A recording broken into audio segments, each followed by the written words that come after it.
ṣé àwọn Ìgbò kò ní í dájà sílẹ̀ láàrin Nàìjíríà àti Ghana báyìí?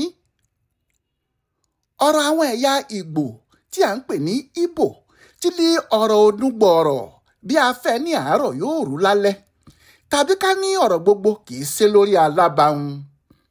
ohun tó ń ṣẹlẹ̀ sí wọn ní Ghana báyìí nǹkan náà kì í ṣe kékeré. àfàìmọ̀ ni kinní náà kò sì ní ràn mọ́ gbogbo ọmọ Nàìjíríà tó kù torí alákòóbá kì í kó bá gi èèyàn náà ni yóò kó bá. nígbà téèyàn bá sì ń gbọ́rọ̀ tó ń ti ẹnu àwọn alágbára àti àwọn ọ̀jọ̀gbọ́n ọmọ Ghana jáde tọ̀hún yóò mọ̀ pé ọ̀rọ̀ náà kì í ṣe kékeré rárá o. gbogbo ariwo tí wọ́n ń pa báyìí ni pé wọn kò fẹ́ ọmọ Ìgbò, àwọn ọmọ Ìgbò gbọ́dọ̀ kúrò ní Ghana. àwọn tí wọn ò sì dárúkọ àwọn ọmọ Ìgbò ni wọ́n ń pariwo pé kí àwọn ọmọ Nàìjíríà máa lọ, Nigeria must go. ariwo tó kù tí wọ́n ń pa nìyẹn. ṣùgbọ́n kì í ṣe àwọn ọmọ Nàìjíríà ni wọ́n ń bá wí, àwọn ọmọ Ìgbò ni. nígbà tí onílé bá sì ń fi àparí iṣu hàn àlejò, òwe ilé tó lọ nìyẹn. àwọn ọmọ Ghana ti ń sọ pé àwọn ò fẹ́ àwọn Ìgbò nílùú àwọn mọ́. nígbà tí wọ́n sì rí i pé ọ̀rọ̀ náà kò fẹ́ wọ ìjọba wọn létí ni wọ́n ṣe sọ kinní náà di ti ọmọ Nàìjíríà tí wọ́n sà ń pariwo báyìí pé àwọn ò fẹ́ ọmọ Nàìjíríà lọ́dọ̀ àwọn. ọkùnrin ọ̀jọ̀gbọ́n kan lọ sórí tẹlifíṣàn wọn ní Ghana níbẹ̀, àwọn ọ̀rọ̀ tó sì sọ bani lẹ́rù gidigidi. ó ní ẹ wò ó, kò sí ohun aburú tí wọ́n ń ṣe ní Ghana yìí tí kì í ṣe àwọn ọmọ Ìgbò tó wá sílẹ̀ wa yìí ni wọ́n ń ṣe. àwọn ni wọ́n ń digun jalè, àwọn ni wọ́n ń fa àwọn èèyàn rúbọ, àwọn ni wọ́n ń ṣe gbájúẹ̀. kò sí nǹkan náà bó ti wù kó burú tó, àwọn ọmọ Ìgbò yìí lẹ máa bá nídìí ẹ̀. kò sí ibi tí wọn kò sí ní Ghana o, gbogbo ojú títì pátá àwọn ni wọ́n ń ta kásẹ̀tì, tí wọ́n ń ta fóònù, tí wọ́n ń ta gúlóòbù, gbogbo nǹkan pátá lẹ máa rí tí wọ́n ń tà. àmọ́ bí wọ́n ṣe ń ta gbogbo ìyẹn lọ́sàn-án bẹ́ẹ̀ ni wọ́n ń ṣe aburú oríṣiríṣi lóru. gbogbo ẹjọ́ ajínigbé tí wọ́n ń ṣe lọ́dọ̀ wa níbí, àwọn Ìgbò yìí ni wọ́n wà nídìí ẹ̀. kò sí ibi tí wọ́n ti jíyàn gbé tí kì í ṣe àwọn ọmọ Ìgbò yìí lẹ máa bá níbẹ̀. ohun tí a kò ṣe fẹ́ wọn mọ́ nìyẹn. àwọn gan-an là ń bá jà, àwọn ni wàhálà wa, kì í ṣe gbogbo ọmọ Nàìjíríà. àwọn Yorùbá mélòó ló wà níbí? àwọn Haúsá mélòó ló wà lọ́dọ̀ wa láti Nàìjíríà? àwọn Ìgbò yìí náà ni. ọ̀rọ̀ tí òun sọ yìí náà ló wà lọ́kàn ọ̀pọ̀lọpọ̀ ọmọ Ghana. wọ́n ní àwọn Ìgbò ló ń ba ìlú àwọn jẹ́. ṣùgbọ́n àwọn kan kò dá a dúró lórí ọ̀rọ̀ àwọn ọmọ Ìgbò nìkan, wọ́n ní àwọn ọmọ Nàìjíríà ni. ohun tó tiẹ̀ wá ba ọ̀rọ̀ yìí jẹ́ ní ìwà kan tí ọkùnrin kan hù láìpẹ́ yìí, òun gan ló sì dá gbogbo ohun tó ń ṣẹlẹ̀ báyìí sílẹ̀. ọkùnrin ọmọ Ìgbò kan ni, ó ti wà nílẹ̀ Ghana lé ní 30 ọdún. wọ́n ní ẹsẹ̀ títì ló ti ń tajà tẹ́lẹ̀, nígbà tó yá ló bẹ̀rẹ̀ sí ta páàtì mọ́tò. èèyàn ò sì lè sọ bí owó ẹ̀ ti ṣe wá dé, wọ́n kàn mọ̀ pé páàtì ló ń tà tẹ́lẹ̀ ni. orúkọ ọkùnrin Ìgbò náà ni Chukwudi Jude Ihenatu. níbẹ̀rẹ̀ oṣù keje ọdún yìí bí ọkùnrin yìí ṣe jáde nìyẹn sórí ayélujára ló bá ní òun fẹ́ dá ìlú ńlá kan sílẹ̀ ní Ghana. wọn yóò sì máa pe ìlú ọ̀hún ní ìlú àwọn Ìgbò, Igbo Kingdom in Ghana. ó ní gbogbo nǹkan pátá ní ìlú náà yóò ní, kò sì sí ìtàn àwọn ọmọ Ìgbò kan tí èèyàn bá fẹ́ tí kò ní bá a níbẹ̀. gbogbo ohun tó jẹ́ ti àwọn Ìgbò láti ìṣẹ̀ǹbáyé wọn ni yóò wà ní àwọn ìlú Ìgbò ní Ghana yìí. ó sì gba ilẹ̀ ńlá rẹpẹtẹ kan tó gbé sórí ayélujára. ọkùnrin náà ò dúró lórí ìyẹn o, òun ló bá fi ara ìjọba. ó ní òun ni ẹsẹ̀ ń dí Ìgbò fún gbogbo Ghana pátá, ọba Ìgbò nílẹ̀ Ghana. ó sì kọ́ ààfin tó ṣe é wò fún ọba aládé. àwọn ọmọ Ìgbò ẹlẹgbẹ́ ẹ̀ sì gbé adé fún un bí ọba wọn. ọ̀rọ̀ yìí kò yẹ kó di wàhálà tó bá ṣe pé kò ti sí kinní kan nílẹ̀ tẹ́lẹ̀. àmọ́ nítorí pé ọ̀rọ̀ ti wà nílẹ̀ tẹ́lẹ̀ tí àwọn ọmọ Ghana ti ń wo àwọn ọmọ Ìgbò wọ̀nyí tí wọ́n sì ń pòwe fún wọn pé ààyè gba ẹ̀kùlù ọ̀dàn, ó fẹ́ nípọn láyà bí ìrá. ìyẹn ti ń dùn àwọn ọmọ Ghana yìí tẹ́lẹ̀. nígbà tí wọ́n sì rí ohun tí ọba Ìgbò Chukwudi Ihenatu ṣe, ń lo ní kóńdó bá yọ kóńdó tó ní kùmọ̀ yọ kùmọ̀. wọ́n ní lónìí ni wọn yóò lu ìyá baálẹ̀ pa. nígbà tí ariwo lábá yìí tí àwọn ọmọ Ìgbò rí i pé iná ń fẹ́ sọ lórí òrùlé àwọn, kálukú fẹ̀yìn rìn wọ̀gbẹ́, ẹni orí yóò dilé. ọ̀pọ̀lọpọ̀ wọn sá kúrò láàrin ìgboro pàápàá ní ìlú Accra. Wọ́n gba inú àwọn abúlé wọn lọ́hùn lọ. Ọba òjijì tó fẹ́ kọ́ ìlú Ìgbò sí Ghana yìí náà jáde. Ó ní káwọn ọmọ Ghana má bínú, òun ò mọ̀ pé ọ̀rọ̀ náà yóò dùn wọ́n tó bẹ́ẹ̀. Ó lóun tọrọ àforíjì lọ́wọ́ gbogbo wọn, àmọ́ wọ́n wá kábíyèsí náà títí o, kò sẹ́nìkan tó rí, ẹran ti lọ. Ọ̀rọ̀ náà ò tán síbẹ̀ o, nítorí ọ̀gọ̀ọ̀rọ̀ àwọn ọmọ Ghana ni wọ́n fẹ̀hónú hàn nílé ìjọba wọn àti lọ́dọ̀ àwọn aṣòfin pàápàá. Wọ́n ní ohun tí àwọn ń fẹ́ kíjọba ṣe fáwọn lẹ́sẹ̀kẹsẹ̀ ní láti ṣe òfin tí wọn yóò fi lé gbogbo ọmọ Nàìjíríà tó wà ní Ghana, pàápàá àwọn Ìgbò lọ. Ìjọba ní kí wọ́n ṣe sùúrù, pé kí wọ́n ṣe sùúrù náà, àwọn ń yẹ ọ̀rọ̀ náà wò lọ́wọ́, àwọn yóò sì mọ bí àwọn yóò ti ṣe sí. Ìjọba Nàìjíríà kò dúró, àwọn náà ò dúró rárá. Kíá ni wọ́n ti gbé mínísítà abẹ́lé fún ọ̀rọ̀ ilẹ̀ òkèèrè dìde, ìyẹn Bianca Odumegwu Ojukwu. Ń lòun náà bá lọ sí Ghana lọ́dọ̀ àwọn ìjọba wọn lọ́jọ́ 21 oṣù keje tó kọjá yìí. Ó ṣàlàyé fún wọn lọ́hùn pé ààrẹ Bọ́lá Ahmed Tinubu ló rán àwọn wá o. Ó ní kí àwọn wá béèrè ohun tó ń ṣẹlẹ̀ gan-an. Mínísítà ọ̀rọ̀ ilẹ̀ òkèèrè ti Ghana Samuel Ablakwa náà sọ pé inú ààrẹ orílẹ̀-èdè àwọn ìyẹn Ghana John Dramani Mahama dùn pé Tinubu ránṣẹ́ wá sọ́dọ̀ àwọn. Ó sì fi lọ́kàn balẹ̀ pé kò ní sí ààyè fún ìjà ẹlẹ́yàmẹ̀yà kan ní Ghana, pé àwọn olóṣèlú kan ló wà nídìí ọ̀rọ̀ náà, àwọn yóò sì yanjú ọ̀rọ̀ ọ̀hún pẹ̀lú ẹ̀sọ̀ ni, torí ọlọ́gbọ́n kan kì í lé èkúté ilé ẹ̀ kó fapádà, àfi òmùgọ̀ nìkan. Ṣùgbọ́n ọkàn àwọn ọmọ Nàìjíríà ní Ghana kò balẹ̀, nítorí wọn kò mọ ohun tí àwọn aráàlú tó ń bínú wọ̀nyí lè ṣe, àti pé irú eléyìí ti wáyé rí.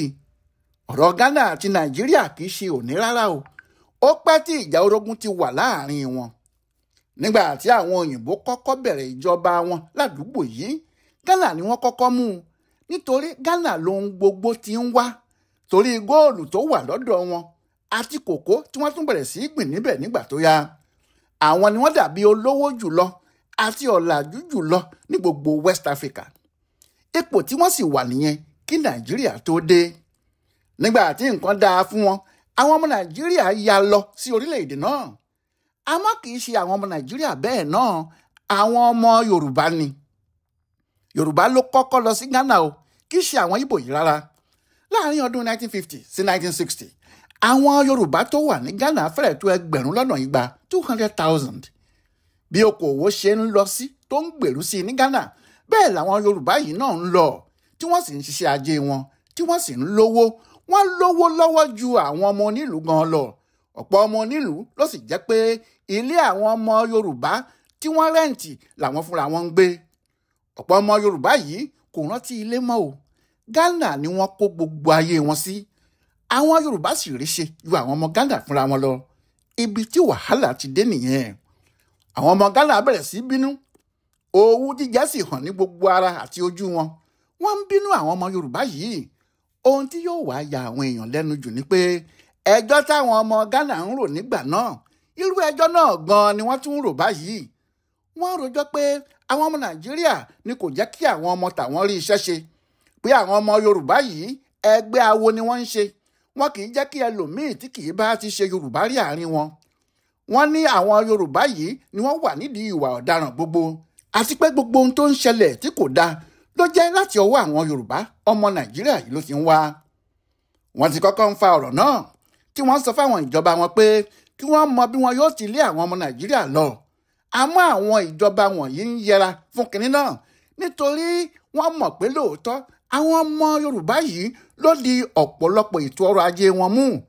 Àwọn ni wọ́n wà ní ilé iṣẹ́, àwọn ni wọ́n ń ṣe iṣẹ́ ajé púpọ̀, àwọn iṣẹ́ okòwò tí wọ́n sì ní pọ̀ débi pé wọn kò ṣeé fọwọ́ bì sẹ́yìn rárá ní Ghana nígbà náà.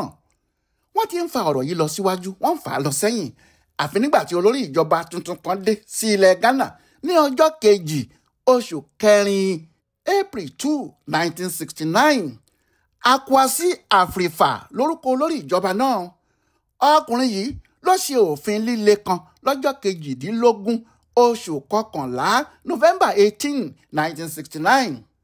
Ohun tí òfin náà sì sọ ni pé gbogbo ẹni tí kò bá níwèé tó bá ń gbé Ghana, tàbí ẹni tó jẹ́ ọ̀kàn wá kí àwọn èèyàn ní Ghana ni kò wá lọ mọ́, kí wọ́n múra láti padà sílé o. Ohun tó burú ni pé àti àwọn tí wọ́n ti kọ́lé o, àti àwọn tí wọ́n ti ra mọ́tò àti àwọn tí wọ́n ti ní ohun gbogbo ní Ghana ní o tí wọ́n ti ṣiṣẹ́ ayé wọn lórílẹ̀‐èdè náà tí wọ́n sì ti di ọlọ́rọ̀ tó sì jẹ́ ibẹ̀ ni àwọn míì ti dàgbà tí wọ́n ti lo gbogbo ayé wọn. Ọ̀sẹ̀ méjì péré ni wọ́n fún wọn láti jáde ní Ghana. Bí eré lọ̀rọ̀ náà kọ́kọ́ rí, àmọ́ nígbà tí ó di ọjọ́ kejì tí wọ́n ṣe òfin yìí, ìkéde jáde pé ẹni tí kò bá jáde ní Ghana lẹ́yìn ọ̀sẹ̀ méjì tí kò sì níwèé, àwọn ọlọ́pàá yóò mú wọn, yóò sì bá a ṣẹjọ́, yóò sì lọ sẹ́wọ̀n ni. Nìhílàhí ló bá dé bá àwọn ọmọ Yorùbá ní Ghana. Àbí ta ló ní ìwé nínú wọn? Ìwé kíni? Àmọ́ ó lápátí kò lápátí. Ta ni yóò jẹ́ kí wọ́n dojú ìbọn kọ òun? Ta ni yóò jẹ́ kí ọlọ́pàá mú òun tì mọ́lé nílùú onílùú? Yorùbá wo ló fẹ́ ṣẹ̀wọ̀n ní Ghana? Níbi tí wàhálà ti bá àwọn èèyàn náà nìyẹn. Àwọn tí wọ́n nílé sáré ta ilé wọn lówó pọ́kú. Àwọn tí wọ́n ní iṣẹ́ sáré gbé e fáwọn èèyàn ní sọ́ọ́lẹ̀. Àwọn tí wọ́n ti bímọ síbẹ̀ ń wá ọ̀nà àti kó àwọn ọmọ wọn jáde. Ju gbogbo ẹ̀ lọ, kò sí bí wọ́n ti ṣe lè gbé àwọn dúkìá tí wọ́n ní kúrò. Àwọn dúkìá wọ̀nyí di tìjọba àti tàwọn ọmọ Ghana ni. Ìdàrúdàpọ̀ náà pọ̀ débi pé àwọn míì kò rántí kó owó wọn jáde. Bẹ́ẹ̀ ni ìjọba sì sọ pé wọn kò ní fi ọjọ́ kan kún ọjọ́ náà, kálukú wọn gbọ́dọ̀ jáde ni. Bẹ́ẹ̀ làwọn ọmọ Nàìjíríà tàbí kákú sọ pé àwọn Yorùbá bíi 7,000 jáde tí ẹlòmíràn kò sì rántí wọ pátá. Wọn kò mú kinní kan báyìí délé. Ọ̀pọ̀ ló padà sí Nàìjíríà ní kòròfo tí àwọn míì sì di atọrọ jẹ. Nígbà tó ti jẹ́ gbogbo ohun tí wọ́n ní pátápátá ní kò sí bí wọ́n ti lè kó wọn jáde. Àwọn míì dé sílùú, wọn kò mọ ilé wọn mọ́. Àwọn míì kò mọ ọ̀nà dé ìlú wọn. Ọ̀pọ̀lọpọ̀ sì padà sí abúlé tí wọn ò dé láti bí 20 ọdún tàbí 30 ọdún. Ìṣẹ́ sì ṣẹ́ wọn gidigidi. Iṣẹ́ àti ìyà náà pọ̀ fún àwọn ọmọ Yorùbá tí wọ́n ti Ghana dé ní 1969 yìí, débi pé ọ̀rọ̀ náà di orin láàrin àwọn Yorùbá.